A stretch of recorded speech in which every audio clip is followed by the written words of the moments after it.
In the Middle Ages, bread wasn't just food, it was survival. But in some towns, a single loaf could bring agony, madness, even death. This is the disturbing truth behind the medieval bread that killed. Today, we're stepping back into a time when hunger ruled. Flour was precious, and the wrong loaf could destroy entire communities. This isn't just a story about bread, it's a story of fear, famine, and a deadly mystery that took centuries to solve. For medieval people, bread wasn't a side dish. It was the foundation of every meal. A laborer might eat up to 2 pounds of bread a day. Wheat for the wealthy, rye, barley, or oats for everyone else. Bread was currency, status, and survival. So when crops failed, panic followed. During times of scarcity, people couldn't afford to waste a single grain, and that's where the danger began. In many parts of Europe, especially France, Germany, and Central Europe, rye was the staple grain. But rye carried a secret.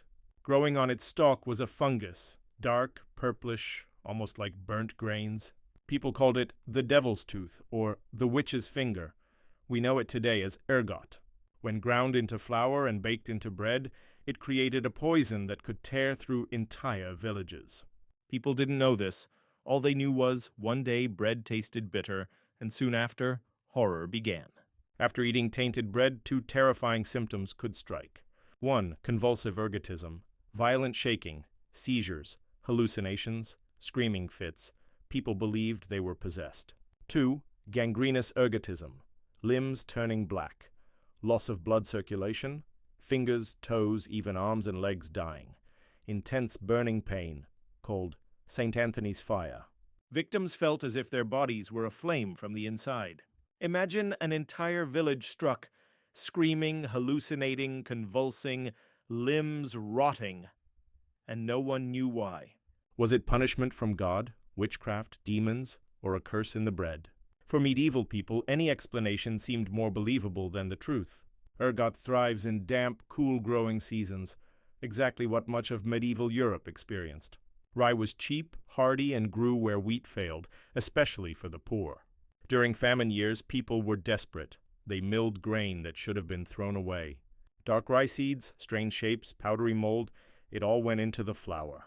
Better poisoned bread than no bread at all, and so the poorest suffered most. Churches prayed, monks treated victims. Pilgrimages were made to the Hospitallers of St. Anthony, the monks who specialized in caring for those with the burning disease. People sought holy water, charms, relics, anything to stop the torment. No one suspected the bakery, no one blamed the bread, not until centuries later. It wasn't until the 1600s, 1800s that physicians made the connection between rye, fungus, and the terrifying symptoms. Modern science would later discover that ergot contains lysergic acid, the chemical that would eventually lead to the creation of LSD. Yes, medieval villagers were unintentionally tripping on one of the most powerful hallucinogens on Earth. Bread wasn't just killing them, it was altering their minds.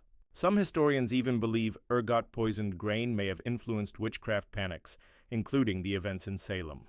So the next time you slice a loaf of bread, remember, in the Middle Ages, one bite could send you into madness, take your limbs, or end your life. Bread built communities, but it also tore them apart.